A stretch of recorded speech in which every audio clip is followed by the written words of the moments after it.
Now what we're going to do is go ahead and place the outer primary cover on, because this assembly is complete and ready to seal up. I've put never sees in every quarter 20 hole all the way around. I've brushed some in there. In some cases I've had to chase these with a thread chaser because they were so full of chrome and copper. So I've done that for insurance reasons and not snapping off bolts in the cover. I've got a factory gasket. That is just going to hang there.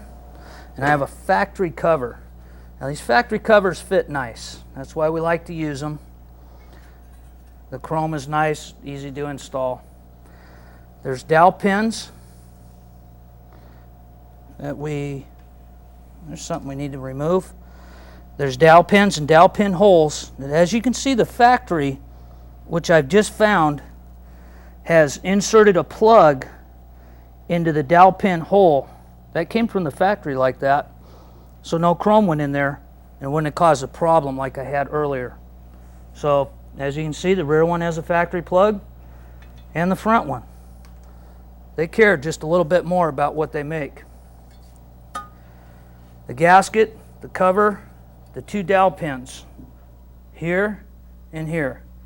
Focus on those two pins and just place the cover on. Now just grab a bolt in the front here. Start by hand and grab a bolt in the rear.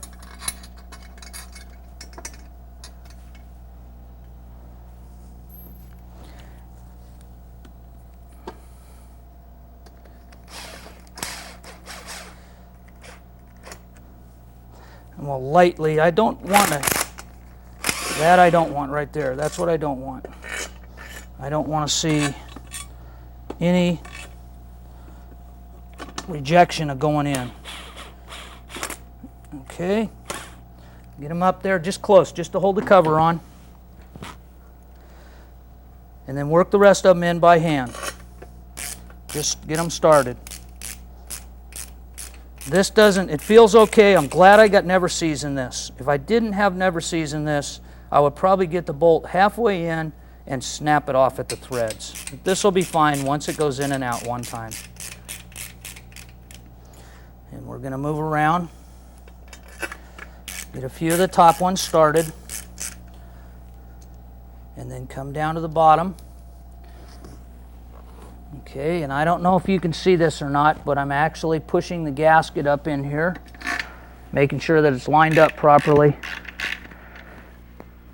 and starting the bolts. Once again, I don't want the bolt to touch the cover yet. I want to get all the bolts started.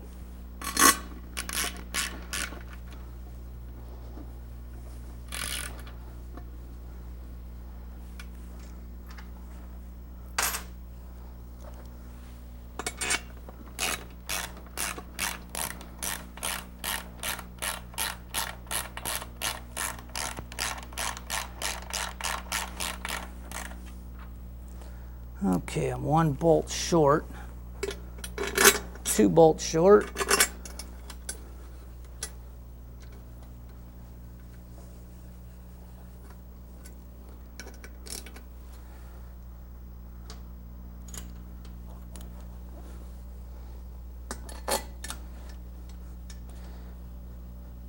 I'm going to have to step away from the camera and get a couple more socket heads here.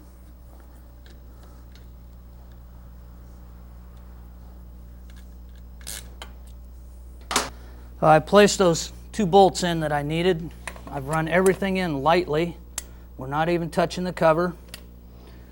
I'm going to check my gasket. Make sure it looks good going up and around. I'm going to start to tighten the cover.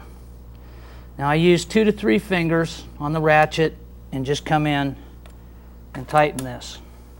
If you use this process, you won't need a torque wrench. The reason that you say, you should torque these bolts, there's no way.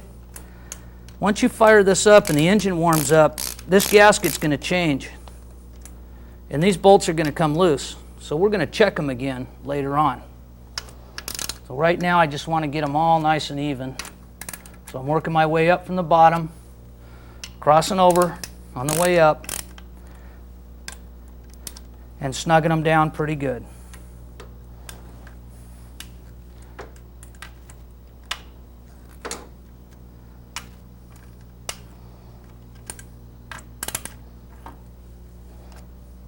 If you do this all the time, you'll find that these bolts are real close to torque down all the same. You kind of get a feel for it. Once again, you don't see my hand on there. You don't see my fist down here pulling. I'm on the top of the ratchet, and I've just got fingers floating on the top. That helps control not over tightening the bolt. Plus it balances the ratchet so you don't slip and scratch a chrome. If you've got to use an Allen wrench by hand to do this, it's going to take you a while.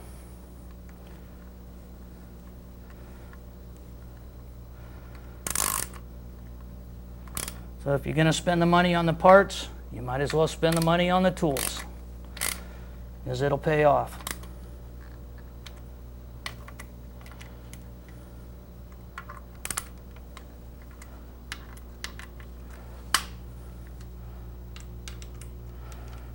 One other thing I have to tighten on the bottom is a factory oil drain plug. It already has a thread sealant on it. It's already installed in the threads. It's just not tightened in all the way. Every factory cover that you get will need this. Whoops, there's a good example of screwing something up. We'll need this plug tightened up, so be sure and double check that. Some covers won't even supply the plug. And it's a pipe plug fitting, so snug it up real snug, not tight. This cover's now installed. I don't need to get in here and readjust the chain, so I'm going to install this cover, and I'm going to leave this cover off. From here, we're going to put the transmission clutch cover on with the cable and tighten it all up and just leave it. I may come over here and put this cover on and barely start the bolts just to keep the dirt out so nothing gets in there. Then this will be complete assembly. Now we've set up on the right side of the bike. We're going to install the clutch cover. We've just finished up with installing the outer primary cover, and we moved over here to set the gasket and the cover that you saw earlier with the transmission. And keep in mind we've got our thrust bearing shaft right here. Factory part in the manual. And we want to line up the dowel pins. Hold the cover on. Get a couple of bolts started here, which we are going to install as I think about it.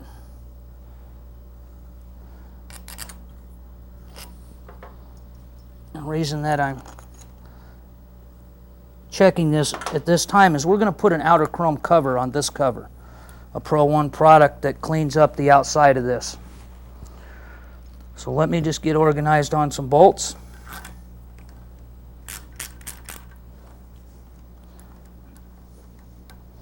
Okay, this one's a little short.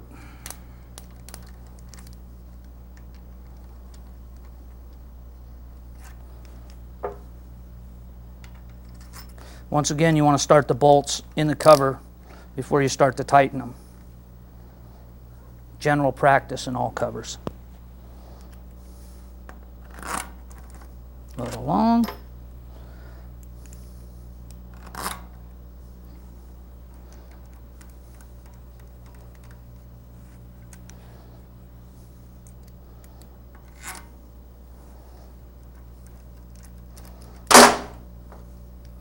Yahoo! Okay. The reason I didn't put these two in is that I have another product to put on the outside. And a cover on the cover, just to make it look clean. Nice little added feature. So we want to tighten the bottom up first. You can torque them or you can pull them.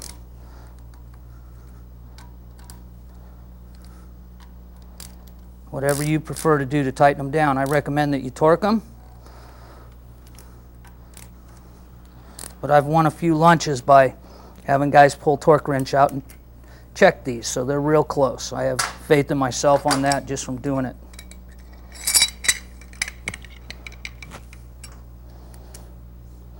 These two bolt heads are buttoned. They're much cleaner on the outside, and we've got rid of big hazy ball mill marks on that stock cover. Now they do make billet covers for these also, so that would be one of your choices.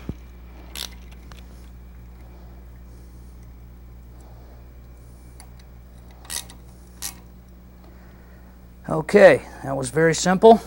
And the first thing I would do before I walk away from this, putting this outside cover on and having the cable on and the transmission in and the inner primary done, is one of two things. If I don't have the transmission fluid, gear oil to put in here, I'm going to place a piece of tape on here and write no oil on it. I've located the transmission fluid that we're using, and basically I have a small funnel, 22 ounces of gear oil in a dry transmission. I believe it's 18 ounces if the transmission is just drained the oil. So at this point, all we have to do is fill the transmission up.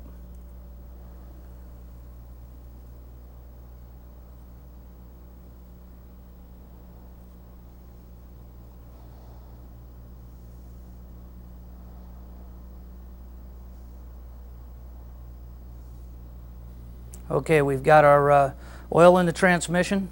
We're going to move over. We're going to do the final check of fluid before we put the plug in.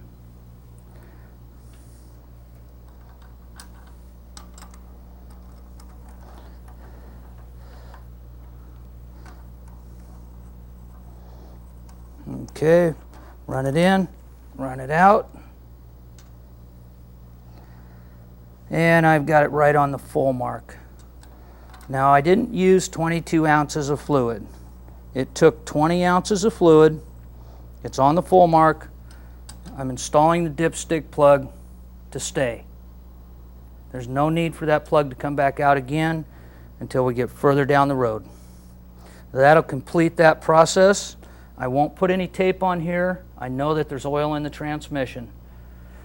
Basically what we've completed right now is an engine installation, engine lineup to inner primary, and an inner primary assembly. Our drivetrain is complete, and now we're going to move into accessories on the chassis, on bolting different parts on to come into different phases of assembly. We're going to install the right forward control at this point. Our pre-assembly is done. Basically, these Pro 1 forward controls come pretty much pre-assembled. We had to put the pegs in, which we can adjust and rotate at a later point. And actually, this brake assembly was contacted too when it came in the box. Now, we've taken this bolt out, which has allowed the unit to separate, the brake unit itself and the lever to separate from the housing. And the reason that we're doing this is that we're going to install a bolt down here on the frame. It's going to be hidden so it'll look clean, and then we'll install another bolt at this point. So what I want to do now is come in and pick this up. It's imperative that this bolt is placed in the back with the slot. You'll see this in the assembly. Take the short bolt, comes with the kit. Use red Loctite 271. And go ahead and start this by hand. Here you've got to take a lot of care in the chrome not to let this slam, scratch the paint, powder coat, whatever. And then the pre-assembly comes in. It's much easier when the pre-assembly's done and the layout's done and you know all the parts are right here. It'll be much easier to put this together.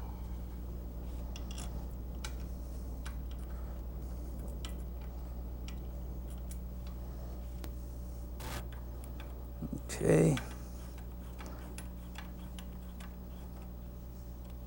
You can tighten these without a torque wrench. They should be somewhere around 27 to 30 pounds, which is just squeeze them tight. Squeeze them pretty good by hand with an Allen. You don't want them coming loose, so you can pull on them pretty good.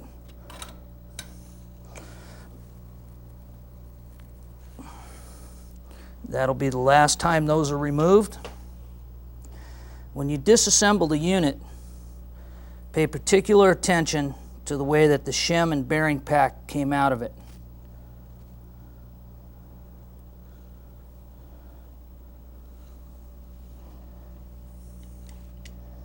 Now there's a couple ways to do this. It'll all fall right back in there. Slide the master cylinder shaft in first, and then rotate it through and head for the bolt. Once again, start it by hand. Now that bolt that I slid through the back also had red Loctite on it. That'll be the final time that we need to take that apart.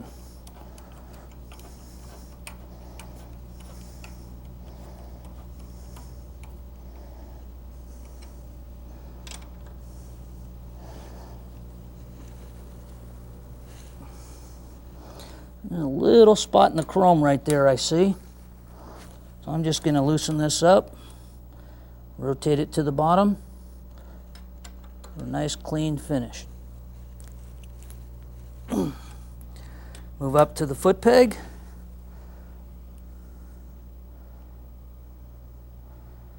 Rotate it to about where it should set. You can adjust this to your personal preference. Okay. In the pre-assembly, I installed the nut with red Loctite and the pedal itself. The rest of the assembly was just the foot peg right here. The master cylinder was installed at the factory by Pro One, and the rest of the assembly was pre-assembled in a box and packaged well to ship. So it was very simple to unpack this, simplified the efforts to get it ready to go on, and you just saw the final assembly. That's all we need to do here right now, and now we'll go to the left side of the bike and install the forward control there. All right, we're on the opposite side of the forward control and the shift linkage. Pretty basic. Bolts came with the kit. Little AN washers on the end, chrome, nice and clean. I've applied red Loctite. Pre-assembled the pegs, basically as the other side. And now we'll just apply the 3/8 bolts. Let me move this down one. We're going to rotate that to there.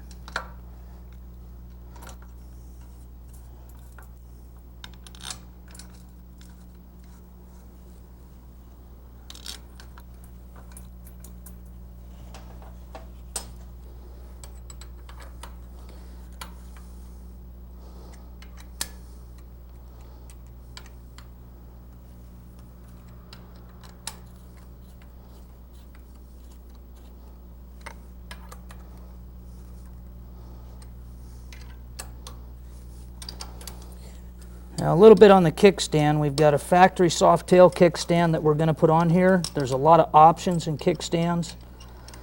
This is a factory kickstand with an aftermarket kickstand stop in it and a wedge plate. The wedge plate is down below my hand right here, and it's basically just a plate that wedges about 1/4 inch to 0. And the reason for that is it changes the angle of the kickstand and allows the bike to lean over a little bit further than normal. The reason being is generally the custom bikes are lower than factory bikes and the kickstands are longer. There are some shorter kickstands available, but with the wedge plate and a large shoe factory stand, you usually don't have any problems with the way your bike sits when it's on the stand, so it doesn't fall over or blow over the opposite way in the wind. So that's a little bit about the kickstand and the parts we're using on it. We tighten up the 3/8 bolts. Now move into there. Now what we're going to do is we're going to do the final assembly on the kickstand. And we'll move over to that and show that we're going to install the wedge plate. See how the notch cuts to line that up with the holes. kickstand plate. And at this point, my right side bolts are the far bolts closest to the primary.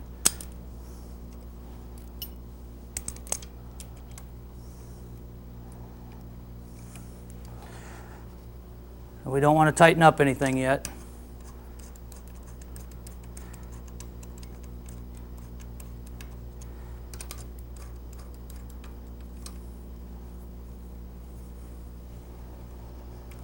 Spring plate, which is notched also to clear that bolt.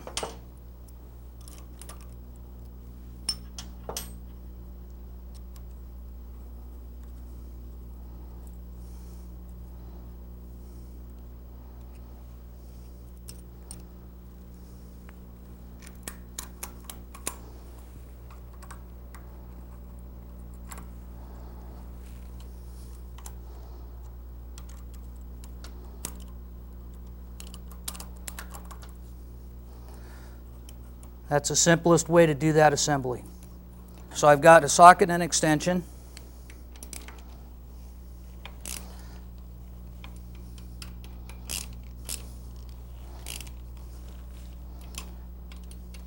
Once again, I'm going by feel. I'm not torquing the bolts. 5/16 bolt. I'm probably over tightening it a little bit. Last thing I want is parts falling off my bike. At the same time, I'm not over tightening. Now I'm going to move into a little trick of hooking up the spring. Apply a little never seize here.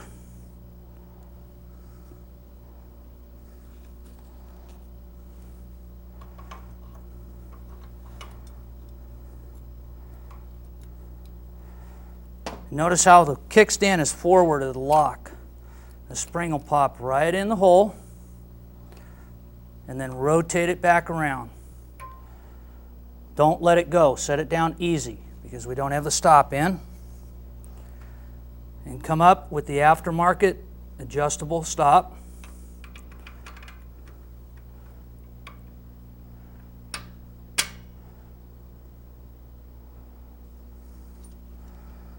Little red Loctite never hurts here, not a lot.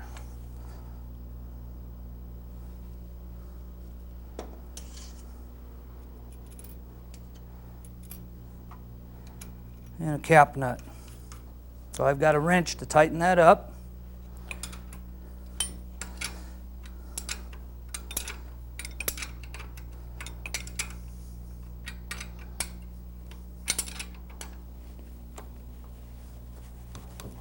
Okay.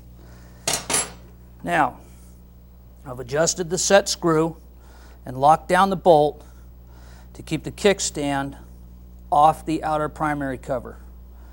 You see a big gap here, but if you just rotate this, which it'll rotate when you ride it,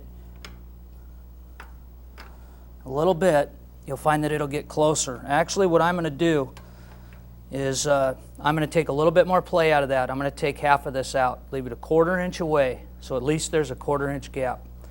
And then that'll be the final assembly of the forward controls, kickstand. The only thing we have left to do is install the shift linkage from the transmission to the shift lever. Okay, I pre-assembled my linkage. Put my heim joints on each end, lock nuts so I can jam after I make the adjustment, which is what turning these will allow me to lengthen or shorten the rod, which will allow me to change the position of the shifter for a big boot or shoes or tennis shoes, whatever I wear. So I've got some mobility in that adjustment. We'll assemble the front first.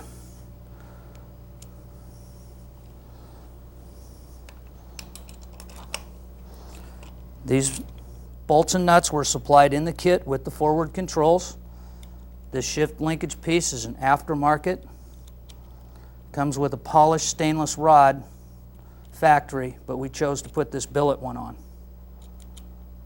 And also on this billet one, you have straight ball mills or offset, whichever you prefer to run. We're going to run the straight so it matches the cover.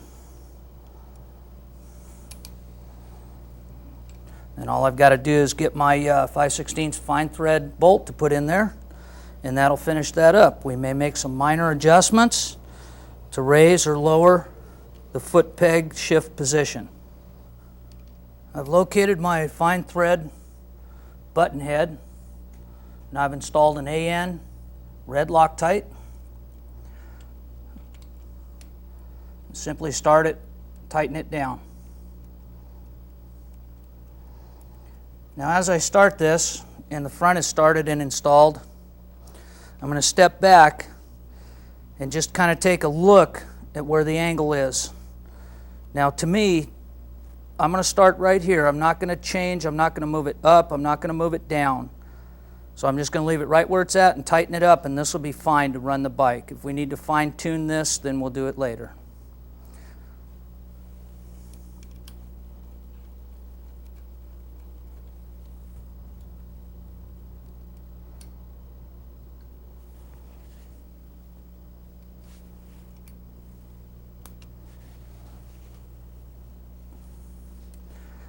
Then the final of this will be to set the billet shift linkage rod straight and lock down the two lock nuts.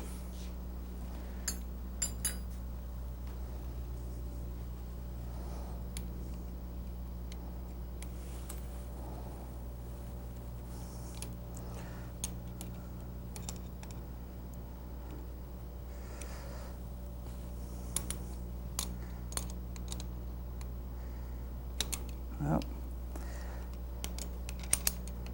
we got to put one. One's going to go against the billet linkage, and the other one goes against the heim joint, so it won't rotate.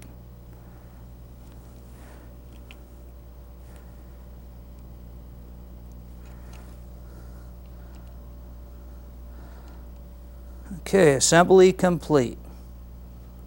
We're ready to shift. Now what I'm going to show you is a side mount wiring system for aftermarket frames and custom motorcycles with single gas tanks. I designed this system, and it's engineered with you in mind for complete full installation. In other words, if you can see the end of these wires, they all have connectors on them, even the hookup wires, the neutral switch for the transmission, a plug going to the front. All we got to do is bolt this kit on and hook up a few wires, do some wiring in the handlebars, and you've got a complete wiring system on your motorcycle. This is the most complete drop-in wiring system on the market today. And it also comes with colored instructions and wire-to-wire handlebar color and written instructions. So it's pretty basic. It's got the garage user in mind, also the shop guy that's never installed aftermarket wiring. Obviously, because of the single gas tank installed on the motorcycle, we don't have room to put the wiring underneath the gas tank. So we have to relocate the complete system. And that's what we've done with this unit. And this is available through Southwest Custom Cycles. With the garage user in mind, this kit was designed basically with these features. We installed the key, which is very hard to find a place to locate the key on a custom motorcycle. We installed a neutral light on top of the box, so when you turn the key on, you know you're in neutral before you start your bike. This particular kit will run the stock upper controls. Now what we've got kits that'll run 4-button upper controls. We've got kits that'll run no upper controls, and all in the configuration of this box with you in mind. There's no other system available that offers that alteration. As easy to hook up as it is, all the work's done inside the box. The benefits are finding all the parts, not having to figure out how the system works, and to have it properly protected for your use. If you take and short out a wire in this system, it'll protect itself until you find the problem. It will not burn up the wires,